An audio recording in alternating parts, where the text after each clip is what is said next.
সময়ের নানা বিষয় নিয়ে সময়ের চাহিদাকে সামনে রেখে আলোচনা করেন। আমরাও অনেক প্রেক্ষাপট এমন তৈরি হয়ে যায় যে কোন বিষয় নিয়ে কথা বলবো, কেননা এমন অনেকগুলো বিষয় সামনে জমা হয়ে থাকে। আজকে আসলে কি নিয়ে কথা বলা উচিত? আজকে যারা জাতীয় দৈনিকগুলোতে চোখ রেখেছেন, ব্যানার হেডলাইনে সংবাদ কিছু নিউজ আপনারা অবশ্যই দেখেছেন। কি হচ্ছে বাংলাদেশে? বেশ কিছুদিন আগে সংবিধান সংস্কার কমিশন গঠন করা হয়েছিল। একটা মজার ব্যাপার কি জানেন? বাংলাদেশে যখন আমরা সংবিধান নিয়ে কথা বলি, সাধারণ মানুষ মনে করে সংবিধান রাখেন আপনি হুজুর, দুমুঠো ভাত খেতে পারলেই তো হয়। আবার আমাদের মধ্যেও, আলেম ওলামাদের মধ্যেও এই বিষয়টা কাজ করে, হুজুর সংবিধান দিয়ে কি হবে? এই যে গত 16 বৎসর, বিশেষ করে 11 থেকে 24, 13টা বৎসর আচ্ছা মতো আমাদেরকে পিটুনি দিয়েছে। এই পিটুনি দেবার শক্তি অর্জন করেছে 11তে তারা সংবিধান সংশোধন করে। সংবিধান সংশোধন করে আমাদেরকে এমন এক জায়গায় নিয়ে গেছে, আমরা যা করি সবই অন্যায়। আইনত আমাদের কোনো কিছু করার অধিকার থাকে না। 11তে সেকুলারিজম এনে 32 বছর পর সংবিধানে সেকুলারিজম যুক্ত করে ধর্মের পক্ষে কথা বলা, ধর্ম প্রতিষ্ঠার চেষ্টা করা, ধর্মকে নিয়ে নানা ধরনের উদ্যোগ গ্রহণ করা কার্যত সব বেআইনি হয়ে গেছে। এই জন্য একটা কথা বলা হয় যে সংবিধান সংশোধন করে সেকুলারিজম এনেই এ আলেম ওলামাদেরকে জঙ্গি বানানোর সবচাইতে বড় ষড়যন্ত্র করেছে পলাতক ফেসিবাদীরা। পালিয়েছে। এখান থেকেই তো কাশিমপুর হাই সিকিউরিটি কারাগার, খুব বেশি দূরে না, একেবারে উত্তর সীমান্তে একটা বিল্ডিং ছিল শতাব্দী। যদিও সেখানে যাওয়া তাদের সঙ্গে সাক্ষাতের কোনো সুযোগ ছিল না। মাঝে মধ্যে সাক্ষাৎ হলে অনেক ছোট্ট ছোট্ট হ্যাফজখানার ছেলেকেও জঙ্গি বলে ওখানে আটকিয়ে রাখা হয়েছে। হ্যাফজখানার ছেলে বয়স হবে হয়তো 16-17, কিন্তু পুলিশ তার বয়স বাড়িয়ে তাকে অপরাধী হিসেবে শাস্তি দেবার জন্যে 18 নিচে তোর শাস্তি দিতে পারে না এখানে, এই আইনে বয়স বাড়িয়ে তারা কি করে, অপরাধী হিসেবে সেখানে আটকে রাখে। সংবিধান সম্পর্কে জানতে হবে, এটা দলিল। রাষ্ট্র পরিচালিত হবে কিভাবে? মূল দলিল হচ্ছে সংবিধান। যেহেতু 11তে এই সংবিধান কাটাছেঁড়া করা হয়েছিল, আমি জানি না ওলামা ইকরামের মনে আসে কিনা, 11তে বড় ধরনের 3টা পরিবর্তন করেছিল সংবিধানে। 32 বৎসর সংবিধানের ভেতরে বিসমিল্লাহির রহমানির রহিম ছিল, এটাকে আউট অফ কনস্টিটিউশন, সংবিধানের বাইরে দিয়ে গেছে। এর একটা বিকৃত অনুবাদ শুরুতে রেখে দিয়েছে। 32 বৎসর বাংলাদেশের সংবিধানে আল্লাহর উপর আস্থা বিশ্বাসের কথা ছিল, বাদ দিয়ে দিয়েছে। আর নিয়ে এসেছে কুফরি মতবাদ, সেকুলারিজম। এই জন্যে সেদিন আল্লামা মুফতি আমিনী রাহিমাহুল্লাহ পরিষ্কার বলেছিলেন যে এই সংবিধান ছিঁড়ে ডাস্টবিনে নিক্ষেপ করা হবে। আল্লামা মুফতি আমিন রাহিমাহুল্লাহর বিরুদ্ধে রাষ্ট্রদ্রোহ মামলা করা হয়েছে। ইন্তেকাল পর্যন্ত তিনি গৃহবন্দী ছিলেন। এই সংবিধান সংস্কার করার দরকার ছিল।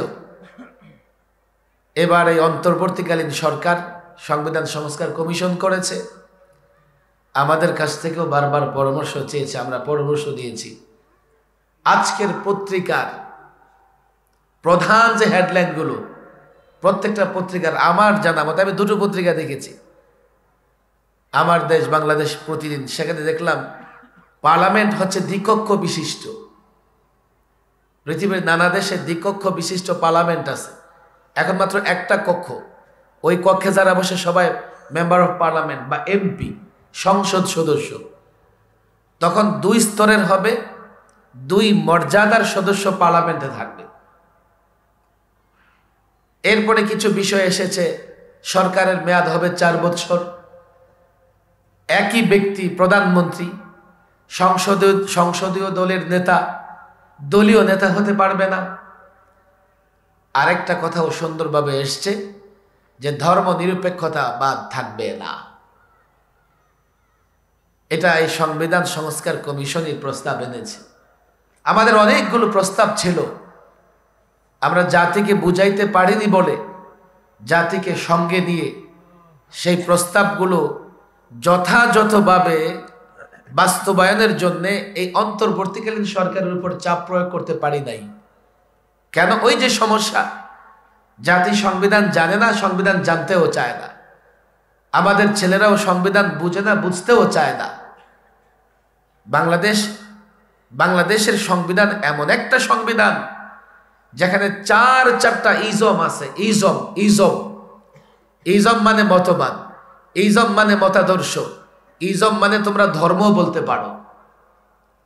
4টা ধর্ম, 4টা মতবাদ, 4টা মতাদর্শ। এই 53 বছর বাংলাদেশ যারা পরিচালনা করেছে, সরকারি দল আর বিরোধী দল, প্রধান বিরোধী দল আর সহযোগী বিরোধী দল, ঘুরে ফিরে মূলত এই 4টা ইজমই বাংলাদেশে প্রতিষ্ঠা করবার চেষ্টা করেছে। একদল ঘোষণা দিয়ে দিয়েছে সেকুলারিজম প্রতিষ্ঠা করবে, আরেক দল ধর্মীয় একটা কথা তারা বলে যে ধর্মীয় মূল্যবোধে তারা বিশ্বাসী।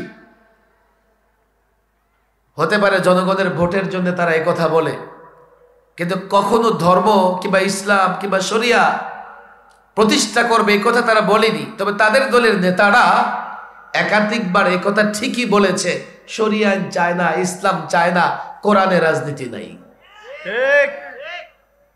আরেক দল হাতুড়ি কাঁচি নিয়ে রাজনীতি করে, তারা সমাজতন্ত্রের রাজনীতি করে।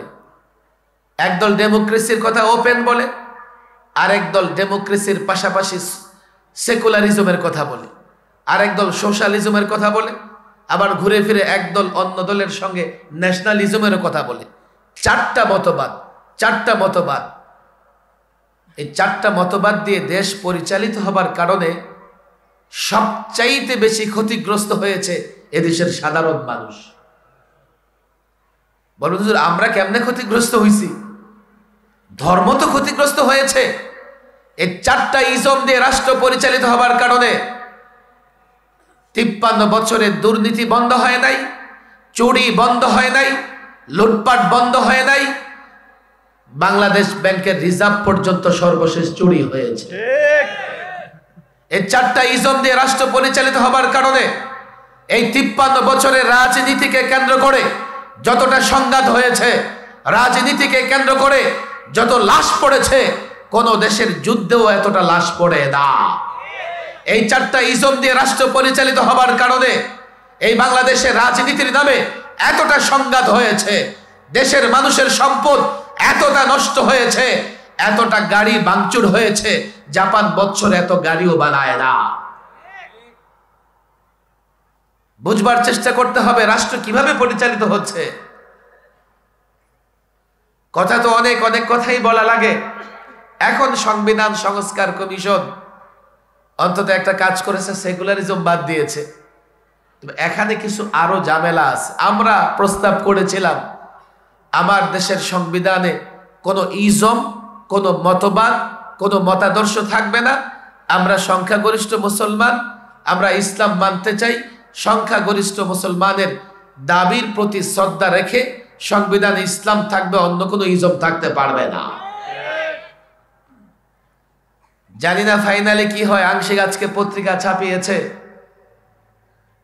যদি আমরা প্রকৃত মুসলমান হই, যে যেই দলই করুক না কেন, আর তারা নিজ জায়গা থেকে যদি ইসলামের পক্ষে অবস্থান নেয়, আমি তো মনে করি কোন কমিশনের কিংবা অন্তর্বর্তীকালীন সরকারের আর যাই হোক, ইসলাম বাদ দিয়ে অন্য কোনো ইজম সংবিধানে রাখতে পারবে না। আমরা এতটা সচেতন নই সংবিধান নিয়ে যার জন্য আমরা পারছি না। অবাক করা বিষয় হচ্ছে, খেয়াল করবেন, জুলাই আগস্টের বিপ্লবের পরে একটা পরিবর্তন হয়েছে, আবার পরিবর্তনের পরে একটা নির্বাচন হবে, নতুন একটা সরকার আসবে। আমরা অনেক আশা নিয়ে বসে আছি। আমি স্পষ্ট বলি, এই সিস্টেমে যদি কেউ ক্ষমতায় আসে আর এই সিস্টেমে যদি বাংলাদেশ শাসন করে, দুর্নীতি চুরি বন্ধ হবে না। হয় নাইও আগে, আর গত 16 বছর একটু বেশি হয়েছে আর কি, আগেও হয়েছে। বেশি হওয়ার কারণও ছিল। কি কারণ ছিল? তারা মনে করেছে আপার পরে ক্ষমতায় থাকবে আপার বোন, এরপরে আপার ছেলে, আপার মেয়ে, রাজতন্ত্র বংশানুক্রমে চলবে, ইচ্ছে মতো চুরি করো, বিচার করার কি আছে। এই জন্য গত 16 বছরে 22 লক্ষ কোটি টাকা পাচার হয়েছে দেশ থেকে। এখন দেশ ঋণী আছে 18,35,000 কোটি টাকা। আগামী 50 বছরে দেশের মানুষের রক্ত বিক্রি করে আগামী 50 বছরে এই ঋণ শোধ করতে হবে, ঋণ শোধ করতে হবে। আমরা যখন এই কথাগুলো বলি, কোন দল মনে করতে পারে হুজুর আমার দলের পক্ষে বলেছেন, কেউ মনে করতে পারে আমার দলের বিরুদ্ধে বলেছেন। মিথ্যে কথা। এই জাতি ধোকায় আছে। একটু চিন্তা করে দেখো, 53 বছরে যখন দুর্নীতি হয়েছে, যারা দুর্নীতি করেছে তারা কখনো ভাবেনি আমি দুর্নীতি করছি, এই দুর্নীতির টাকায় আমার দলের লোকদের টাকা আছে। যারা শেয়ার বাজার লুট করেছে তারা ভাবে নাই যে শেয়ার বাজারে আমার দলের লোকের বিনিয়োগ আছে। যারা বাংলাদেশ ব্যাংক রিজার্ভ, বাংলাদেশের ব্যাংকের রিজার্ভ লুট করেছে, তারা ভাবে নাই যে আমার ব্যাংকে, এই ব্যাংকে আমার দলের লোকেরও অ্যাকাউন্ট আছে। 53,000 কোটি টাকা একটা কোম্পানি লুটপাট করেছে। ওই ব্যাংকে সরকারি দল, বিরোধী দল সবার অ্যাকাউন্ট ছিল। লুটেরাদের কোনো দল হয় না, লুটেরাদের কোনো সংগঠন হয় না। তারা দল করে বটে, দলকে ব্যবহার করে। সুতরাং আমরা যখন লুটতরাজের বিরুদ্ধে কথা বলি, দুর্নীতির বিরুদ্ধে কথা বলি, চুরির বিরুদ্ধে কথা বলি, অর্থ পাচারের বিরুদ্ধে কথা বলি, আল্লাহর কসম কারো পক্ষে কারো বিপক্ষে নয়। যারাই দুর্নীতি করবে, যারাই চুরি করবে, যারা অর্থ পাচার করবে, তাদের বিরুদ্ধেই আমাদের কথা। সংবিধান সংস্কার কমিশন প্রস্তাবনা পেশ করেছে। চূড়ান্তভাবে আলোচনা হয়ে হয়তোবা নতুন একটা সংবিধান আমরা দেখব। আমি সংবিধান সংস্কার কমিশনকে স্পষ্ট বলেছি, 1.5 ঘন্টা ডিবেট হয়েছে, বিতর্ক হয়েছে ওদের সঙ্গে, যে আমরা কেমন সংবিধান চাই, দেশের মানুষ কেমন সংবিধান চায়। একবারেই হয়তোবা সব ঠিকঠাক হবে না, তবে আমি যেটা মনে করি, এই বাংলাদেশে স্থায়ী শান্তি প্রতিষ্ঠার জন্যে কোনো ইজম নয়, কোনো ইজম নয়, ইসলাম প্রতিষ্ঠা করতে হবে। কথা ঠিক না বেঠিক? সংবিধানে ভবিষ্যতে কোনো সরকারের মেয়াদ হয়তোবা 4 বছর হবে। ইসলামী রাষ্ট্র ব্যবস্থায় সরকারের কোনো মেয়াদ নাই। খেয়াল করেন, কেউ যদি ইসলাম মেনে রাজনীতি করে, তার জন্য কত বড় অপরচুনিটি, সুযোগ। বলবেন মেয়াদ নাই মানে হুজুর কিয়ামত পর্যন্ত থাকবে, তো তোমার সমস্যা কি? ভালো করে বুঝেন, যদি সরকারের মেয়াদ থাকে, একজন অর্থ পাচারকারী সরকার প্রধান হয়ে যায়, তবে 4 বছরের জন্য তাকে সুযোগ দিলাম অর্থ পাচার করো। যদি সরকারের মেয়াদ থাকে আর কোন জালেম ক্ষমতায় বসে যায়, তো 4 বছরের জন্য সুযোগ দিলাম জুলুম করতে থাকো। ইসলামী রাষ্ট্র ব্যবস্থায় সরকারের কোনো মেয়াদ নাই। কোরআন সুন্নাহ মেনে জনগণের কল্যাণের জন্য যদি সে কাজ করে, মেয়াদ দরকার কি? যতদিন জনগণের কল্যাণে কাজ করে রাষ্ট্র চালাও, 4 বছর কেন, 40 বছর চালাও। আর কোরআন সুন্নাহ মেনে জনগণের কল্যাণে যদি কাজ না করো, 4 বছর নয়, 4 ঘন্টা থাকতে দেওয়া হবে না। আপনাদের প্রশ্ন হতে পারে, হুজুর এই 4 ঘন্টায় ক্ষমতা থেকে কেমনে নামাবেন? কই, আপনারা তো 5 বছর মেয়াদ দিয়েছিলেন, নামাইতে তো পারলেন না। 4 ঘন্টায় নামানো যাবে না, কই 5 বছরও নামাতে পারবেন না। ভবিষ্যতেও যদি 4 বছরের নামে এসে 40 বছর থেকে যায়, নামাতে পারবেন না। তাহলে 4 বছর পরে বা 16 বছর পরে, 20 বছর পরে যেমনে নামানো লাগে, 4 ঘন্টা পরে সেভাবেই নামাতে হবে। জনগণের কল্যাণে কাজ না করলে, কোরআন সুন্নাহ মেনে কাজ না করলে 1 ঘন্টা ক্ষমতায় থাকার অধিকার নাই। প্রচলিত ইজম গুলো সাপোর্ট করে যে সরকারের মেয়াদ থাকুক। প্রচলিত ইজম বা প্রচলিত রাষ্ট্র ব্যবস্থায় সরকারি দল বিরোধী দল আছে, আর ইসলামী রাষ্ট্র ব্যবস্থায় কোনো সরকারি দল বিরোধী দল নাই। কোনটা ভালো আপনারা বিবেচনা করেন। যদি সরকারি দল বিরোধী দল থাকে, আমার দেশের সরকারি দলের কাজটা কি? সরকার যা করে সবগুলোকে সাপোর্ট করা। আমরা দেখেছি 53 বছরের বাংলাদেশে কোন সরকার যদি কোরআন সুন্নাহ বিরোধীও কোনো কিছু করে, তো সরকারি দলের লোকেরা সেটাকে সাপোর্ট করে। আমি এক এক করে অন্তত গত 16 বছরের 50টা বিষয় এমন দেখাতে পারবো সরকার কোরআন সুন্নাহ বিরোধী করেছে, তারপরে সরকারি দল সেটাকে সাপোর্ট করেছে। আবার বিরোধী দলের কাজটা কি? সরকার যা কিছু করুক না কেন, বিরোধী দলের কাজ হচ্ছে সরকারের বিরোধিতা করা। এই জন্যেই ইসলামী রাষ্ট্রে সরকারি দল বিরোধী দল নাই। সরকার যতদিন কোরআন সুন্নাহ মেনে জনগণের কল্যাণে কাজ করবে, প্রত্যেকটা নাগরিকের উপর ওয়াজিব সরকারকে সহযোগিতা করবে। আর যদি সরকার কোরআন সুন্নাহ মেনে জনগণের কল্যাণে কাজ না করে, সরকারি দল হওয়ার সুযোগ নাই। প্রত্যেকের জন্য ওয়াজিব হচ্ছে এই সরকারের বিরুদ্ধে আন্দোলন করা, লড়াই করা। এক নজরে বলতেছি, প্রচলিত শাসন ব্যবস্থা ইসলামী রাষ্ট্র ব্যবস্থার মধ্যে পার্থক্য আছে। গত 16 বছরে এই প্রচলিত শাসন ব্যবস্থায় কি হয়েছে? কক্সবাজারে ইয়াবা ব্যবসায়ী এমপি হয়েছে, ব্রাহ্মণবাড়িয়া গাঞ্জাখোর এমপি হয়েছে, আর ইয়াবাখোর ফেন্সিডিল ব্যবসায়ী মেম্বার চেয়ারম্যানের অভাব নাই। এগুলো প্রচলিত সিস্টেম। পুরো সময় পেয়ে যায়, অর্থ পাচার করে বিদেশে বাড়ি গাড়ি করে, মেয়াদ শেষ হওয়ার কয়েকদিন আগে দেশ ছেড়ে বাইরে চলে যায়। 53 বছরে বড় কোনো দুর্নীতির বিচার হয় নাই। আমরা স্বাধীনতা পেয়েছি 53 বছর। এবার 5ই আগস্টে দ্বিতীয়বার দেশটাকে স্বাধীন করেছি। আমাদের পরে অনেক রাষ্ট্র স্বাধীন হয়ে কত উন্নতি করেছে, অগ্রগতি লাভ করেছে। অথচ বাংলাদেশ, যার মাটির নিচে খনিজ সম্পদ দ্বারা ভরা, এদেশের ইঞ্চি ইঞ্চি মাটি স্বর্ণের চেয়েও দামি। 1টা ইঞ্চি মাটি আপনার হাতে থাকলে আপনি যা লাগাবেন সেখানে দেখবেন ফল ফলাদি ইত্যাদি উৎপন্ন হবে। আরবে যারা যান শত শত কিলোমিটার, আপনি একটা কলা গাছ লাগায় কলা খাবেন, আপনার সুযোগ নাই। এদেশের মানুষ এতটা পরিশ্রমী। আরব দেশে মাঝে মধ্যে গেলে আমি দেখি 45 ডিগ্রি সেলসিয়াস তাপমাত্রার নিচে কাজ করতেছে। এদেশের যুবকেরা পরিশ্রমী, তারপরেও এই 53 বছরে এদেশের মানুষের ভাগ্যের তেমন পরিবর্তন হয় নাই। 2-4টা যা উন্নয়ন বা উন্নতি দেখতে পাচ্ছেন, এগুলো জনগণের টাকা কিছুটা করেছে, আর ম্যাক্সিমাম তারা মেরে খেয়েছে। আজকে আমি এখানে যারা উপস্থিত আলেম ওলামা, আমাদেরও সংবিধান নিয়ে পড়াশোনা করতে হবে, আমাদেরও সজাগ থাকতে হবে, এবং এই জাতিকে বুঝাতে হবে, তোমরা সুশাসন চাও, এই ইজম দিয়ে কোনোদিন সুশাসন প্রতিষ্ঠিত হবে না। সুশাসন চাইলে ইসলাম দিয়ে রাষ্ট্র পরিচালনা করতে হবে। এক্ষেত্রে সবচাইতে বড় বাধা হচ্ছে ইসলাম ফোবিয়া। আমাদের মুসলমানদের ভেতরে পরিকল্পিতভাবে ইসলাম আতঙ্ক তৈরি করা হচ্ছে। এই যে আমি এই ইজমগুলোর বিরুদ্ধে কথা বলছি, ডেমোক্রেসির বিরুদ্ধে কথা বলছি, সেকুলারিজমের বিরুদ্ধে কথা বলছি, একদল রাজনীতিবিদ আমার বক্তৃতা শুনলে বলবে যে জঙ্গি, বলে মৌলবাদী, সাম্প্রদায়িক। কথা ঠিক না বেঠিক?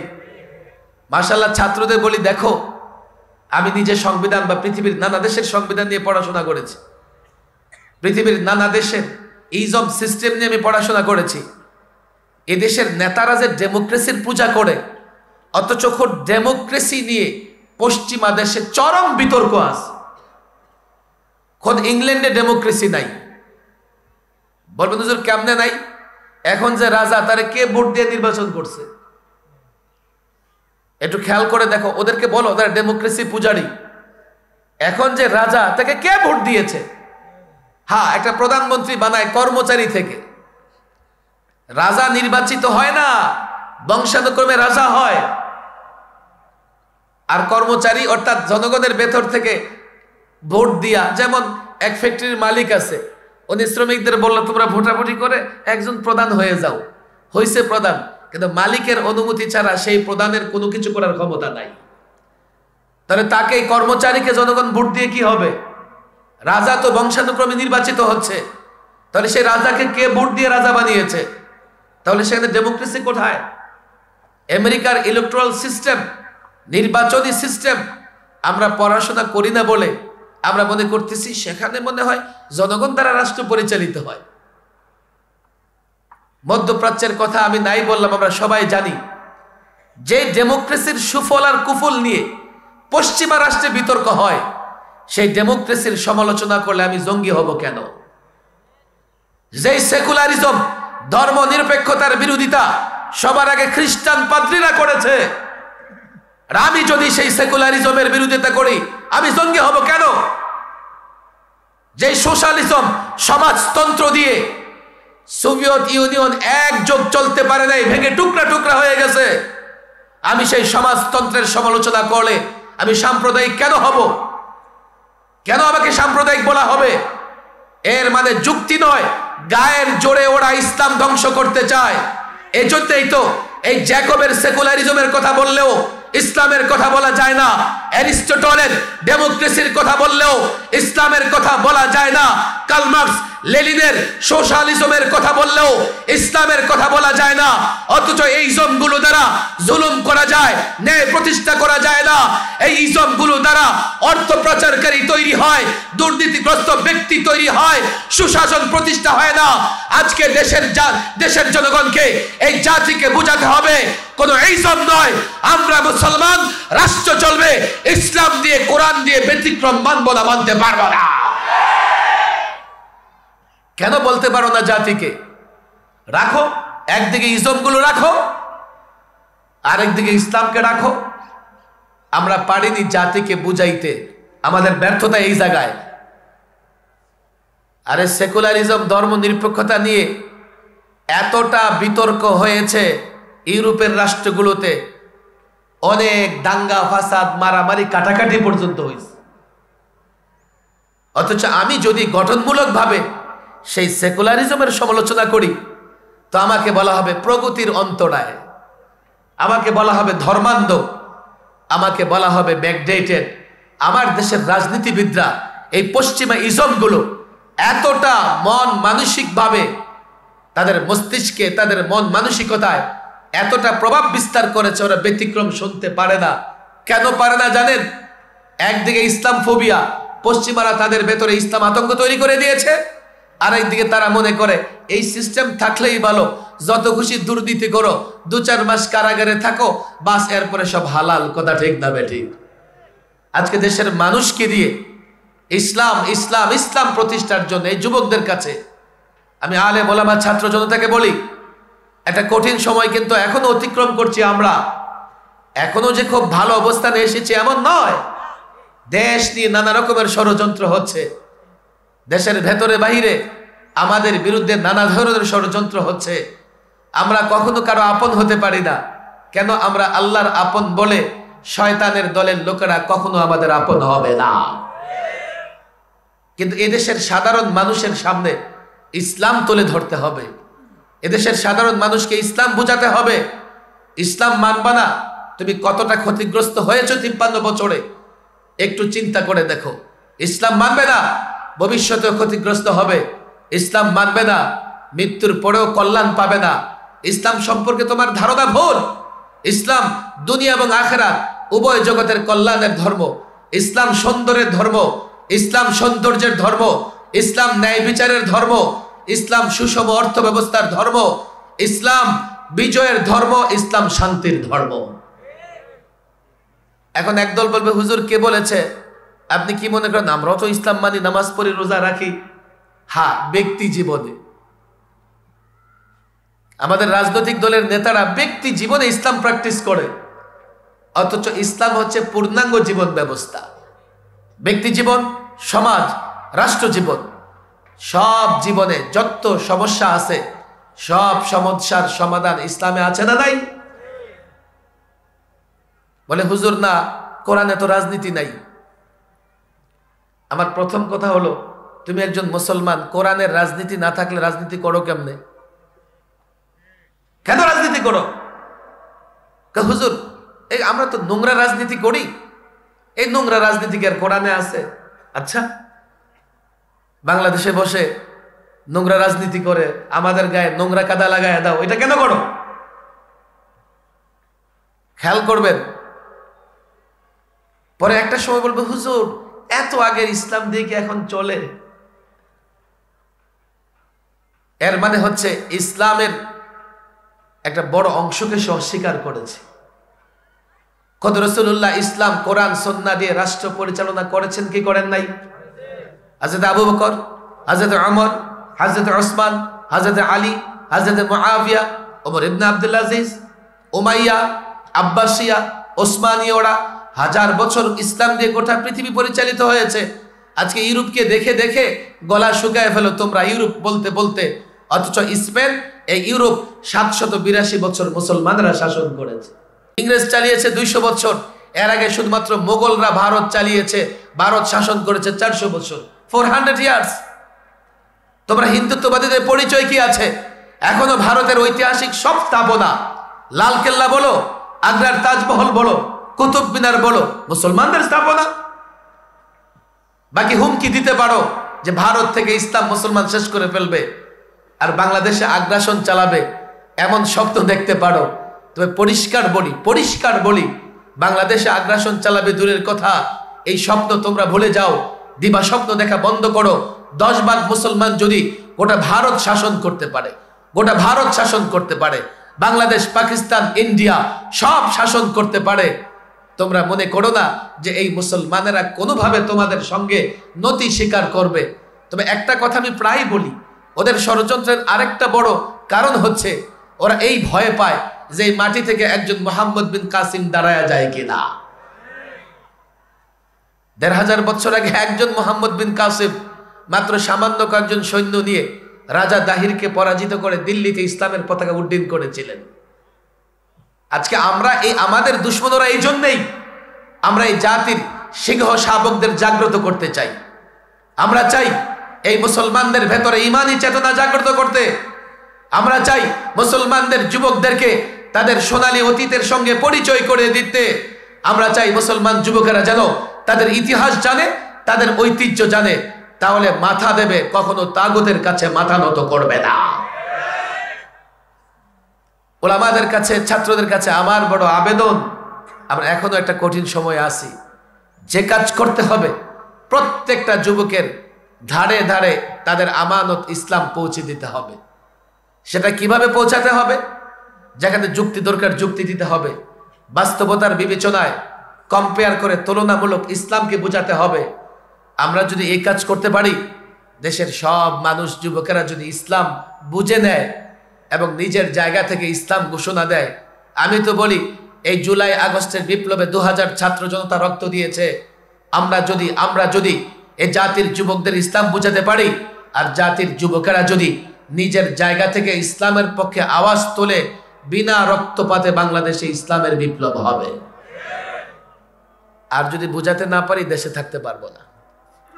আল্লাহ তাবারক ওয়া তাআলা এই কাজগুলো আমাদের করার তৌফিক দান করুন। আজান হচ্ছে। ওমা তৌফিকি ইল্লা বিল্লাহ ওমা আলাইনা ইল্লাল বালাগ।